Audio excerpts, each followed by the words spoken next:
Hey guys, it's been a while since I've done my last auction recap, and Collector Investor Auctions reached out and said, hey, do you want to cover our recent auction? So why not? First thing though, if you guys have anything that you would like to consign to this auction house, they do both sports, vintage, as well as non sports items. Reach out to Theo at Collector Investor Auctions. He also has a YouTube channel over here, Clemente Collector. I've actually been on his channel as well before, and he posts a lot of content. So feel free to check that out over here, right? And you can see on this side of things, our Flipper's Bad for the Hobby. I was in that video 3 months ago. So check out his channel as well. And if you have anything to consign, Theo at Collector Investor Auctions. But what I want to do is kind of go over some of the top sales over here. So I have this filtered by highest price. Maybe we'll also take a look and see some non-sports items too. But we're going to start off with some of the things that I thought were pretty cool and some of the vintage stuff that I think you guys will care about. So we'll load up some of these over here on that side of it, and we will cover those in details. And again, just like even scrolling through, you can see some of the mixture across the board on what's being sold, which is always a benefit on that side of it, right? I know there's some modern collectors that watch the channel, mostly vintage non-sports, but you can see even there's like 1977 Star Wars boxes, and load those up and cover those in detail. This is a pretty cool cabinet card on there. And probably go one more page and then just jump back into the first page on that side of things. This Susini's also a pretty tough card. And yeah, so we'll go back to this first page over here after that Harper, and let's jump into it. All right, so first, this was the highest individual card sale, the 1953 Satchel Page, a classic set. Personally, I like the 53s way better than the 52s. I wish this was the 52 design. I think a lot more people would like that. But regardless, 8 in this set's very tough to achieve because of the color borders here at the bottom. Like, these chip very easily. And this is one of the earliest Satchel Page cards. Obviously, he has the Bowman and the Leaf, and then you jump into the tops. I love this picture. And this one over here is an SGC 8, only 3 higher. It sold for close to $10,000 after BP, which I will mention. The BP over here in this auction house is lower compared to others, 15% on all items, as well as shipping rate is kind of cheap, $7 plus 1 extra for each item. Obviously, some increases for more expensive stuff. All right, so up next, we have a 1933 Gaudi Lou Gehrig in a 5. Now, it says Reed over here. This looks really nice. You can see sharp on that side of things. Now, I'm curious why it says Reed. So it says case has small scratches and a couple minor cracks. It's fully intact with no serious damage. So, you know what? I do appreciate an auction house giving those insights, because not all of them will. And this sold for $71.96. Very, very nice copy. I don't know what, on top of my head, what the equivalent of a PSA or SGC would be, but this looks really, really nice. Up next, another one that I thought was kind of interesting. We got an inscription, the Brotherhood on this one. Cooper Flag, first Bowman. I want to say he's like one of the top prospects, some sorts. This one over here sold for $71.87. 1963 Fleer Checklist in a PSA 9. This is an amazing card. Most of these are checked off. Like, this is a very, very high grade. You can see that over here. Back edges, which usually chip, and this one sold for $66.18 on that side of things. This is really sweet. Also kind of interesting, these kabooms. They always tend to go pretty crazy. $32.77 for a messy kaboom from 2024. I don't know if these are the super short prints or not.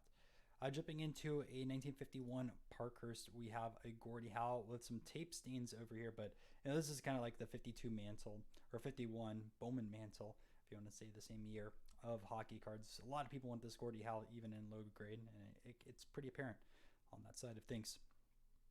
The Mickey Mouse card over here, one of the earliest of Walt Disney, as well as Mickey Mouse. And the thing is, like, when you get this into a 9, it's a $30,000 card, $25,000 card.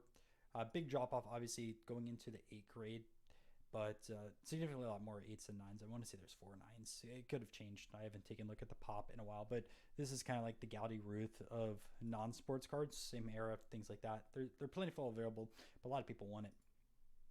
This copy over here, $2,200. All right, 1977 Star Wars Series 4 Star Wars box, possible C3PO error. So that's the happy C3PO card that you could potentially get. This one sold for $12.88, and it says read on here. So again, let's take a look on this box. Was not able to be BBCE wrapped due to 2 packs not being fully sealed. All the packs are 100% intact. So again, I do appreciate that transparency. Again, you're not going to always receive that, and you can see what's going on here. Now, I am curious if they could have individually wrapped some of the packs and what would have happened on that side of it. But yeah, so the C3PO Air, I'm not sure. Even in low grade, it's pretty expensive, but I don't know how hard it is to pull from these packs. This is pretty cool. 1895 baseball card cabinet, and we have WB Fuller. Now, I'm not too familiar with him, so let's take a look at some of his stats about baseball. And I always kind of like doing some research on that. It looks like there's one that was sold on there. It's a minor league player, unknown over there, which is unfortunate. Well, maybe not. This is 1916.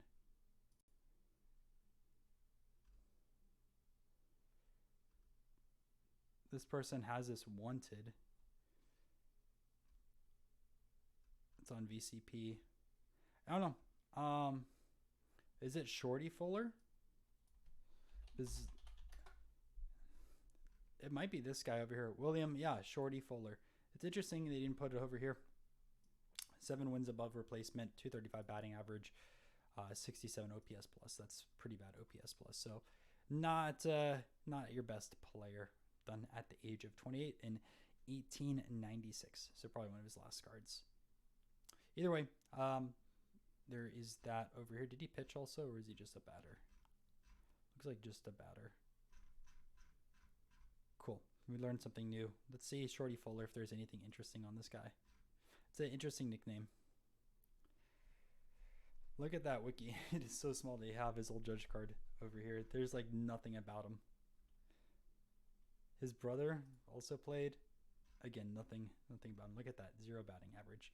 Sometimes you find some interesting stuff in tidbits. All right, Susini. These are out of Cuba, and they're all black border cards. They're really nice in person. Jack Johnson, famous boxer, $600, which I believe is like around the price point these go for. 2025 Bryce Harper, 1/1 game used relic. It's pretty nice too. I did see someone saying there's some trade rumors of Harper. I think that'd be a mistake, but I feel like when I think of the Phillies right now, I think of Harper. All right, let's go back to the first page, see some other stuff that's sold. We have a 1998 Contenders of Peyton Manning in an 8 classic set. I always think of the Tom Brady, but obviously Manning's one of the big ones there. A Michael Jordan in an 8, 8400. Mickey Mantle 1, 8600 as well. A LeBron, man, these have gone down a ton. I remember these were like 30 or 40,000 at one point. 1954 Ted Williams, his last card in the set. He is the first and the last card, 6,300. Another 53. This is of Mickey Mantle, $4,900. Which again, I really like that satchel page in an 8. Autogram. I feel like these are gonna go up a ton one day. This is a pretty good deal, I think, in an 8 on that side of things. Unitas 7.5. That's a beautiful card. I agree with that. A 63 Koufax and a PSA 9. That's awesome too. These are tough to get in high grade. Anytime you have colored borders on the front or the back.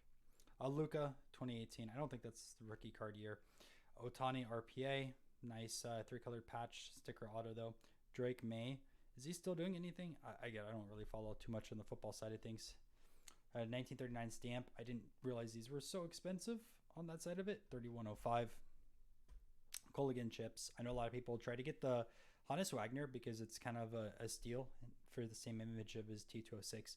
The Cobb in a 5, $3,000. The 41 DiMaggio, the famous hitting streak, $2,900 there. another Cobb over here.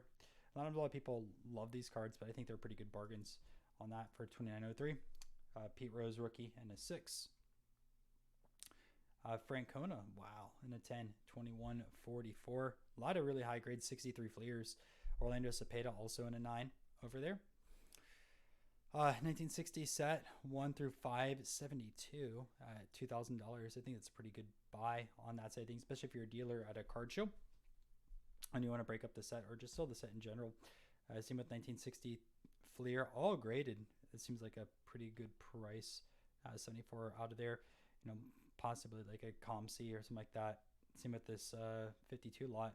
These are high numbers though, so people pay a good premium on those. We get some more 63 Fleers all across the board. Let's see, tons and tons. Must have been a 63 set break. Mahomes, and yeah, let's take a look at this over here. Who do we have? 398. We have Hal Rice twice. Pitler. I mean, these are pretty good grades too. 5s. See a lot of people try and build this set from like 3 to a 5 grade. All right, let's take a look at some other stuff on the side of things. Look at some other non-sports or kind of intriguing cards. We'll go through a few other pages. And you know, I'm not doing these exact order, kind of like the other ones where I used to do like top 10, top 20. I guess we technically covered the top 20, but here's another of Walt Disney, solo shot. These are always confusing, but these are from 1936, but they're images and famous people from 1935. There's Joe Louis in that set too. It's pretty cool. All right, what else do we have over here? It's pretty unique. These Jack Johnson's 1912. I used to have 5, but mine was SGC. There's that. Nolan Ryan mini sign. It's pretty sweet. This is the original Jack Dempsey, so some people get that confused. They're the one 1920s. This is the Old Judge one. Old Judge boxing cards, pretty tough to source sometimes, depending on the image. Let's go a few other pages.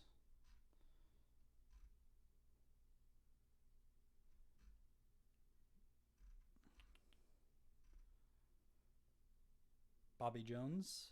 So you'll see Robert T. Jones. That's the same as Bobby Jones over there. The Drapkin in a 7. Another Jack Johnson. They actually have like a lot of different backs associated with this card. We'll load that up here in a second. And the Joe Louis. They have this in the mini. The mini's really, really expensive. Fun Face, Jackson Holiday. So if you take a look at this, I believe this is the most common back, but I've seen this also in other backs as well. I don't know the full scarcity list though, or all the backs on top of my head. So what else we have over here? Dixon. He's one of the first famous boxers. This is a pretty nice copy. I actually have 2 versions. There's one with the text here, and there's one text over here. This is a nice looking too. Really, really nice. Good price on that one as well. Roosevelt over here. For a while, SGC actually didn't grade the set. I sent one of these in a long time ago, and they rejected it. So it is nice to see that this one has been graded. Another non-sports card too, right? I do love this image. It's actually a quite tougher card set to source. This was a Will's Overseas set, so these were distributed in Australia. And typically Australia cards, they aren't really in the nicest shape. They didn't really store them that well. So a pretty massive grade on that copy. But you might find some of these in higher grade somewhere else, but it's one of his tougher cards. Fitzsimmons, another huge name in that set. I think I've had 2 Fitzsimmons. One has like a hole, I think, in it. I can't remember for sure. And these you'll typically find in pretty high grades, except for the front header card for the Wizard of Oz. You know, there's a lot of hype also with the Wizard of Oz. I wonder, like, if you set up at a Vegas card show, you bring Wizard of Oz cards out there, you do pretty well. Huge drop off on these 39s for Eddie Collins and an 8. We saw the one a little bit earlier. Not too familiar with the 83 Superman stickers, but this in a 10 sold for $150. These are very, very tough. If you ever find the African American boxers in this set, always buy them. There's 4, but they're impossible. Non-African American ones you can find, but they're still quite pricey. Conan Doyle, famous author. Pretty tough set to source. Who else? Peter Jackson. This is a good price. Goodbye for whoever wants that. Peter Jackson, essentially, a lot of people compared him to John L. Sullivan. If you don't know him, he's a heavyweight champion. And a lot of people think Peter Jackson was a better boxer, but Sullivan, part of racism at the time, didn't want to fight Peter Jackson. So, thing about Peter Jackson, Jack Johnson actually appreciated so much. He went over to Australia, I want to say, to visit his grave when Peter Jackson passed away, just to give his respects. Scrap Shakespeare. This is the jumbo. They have small and jumbos, and for a lot of these scrapped die cuts. Go through like 1 or 2 more pages on the side of things. That's pretty cool. Stadium postcard, Mansell Musial. Don't know what year that is. Ooh, I wish I saw this. Kousis Roosevelt. These are nice. Actually, I might have this one. I collect Kousis cards. No, I actually don't have this one. I have a different one. I have them Colonel on that side of things. Also, I don't always think these are 1905s, but it's kind of just where this is at. Kilrain faced Sullivan on his famous fight. So you have that. This is super interesting evidence of trimming.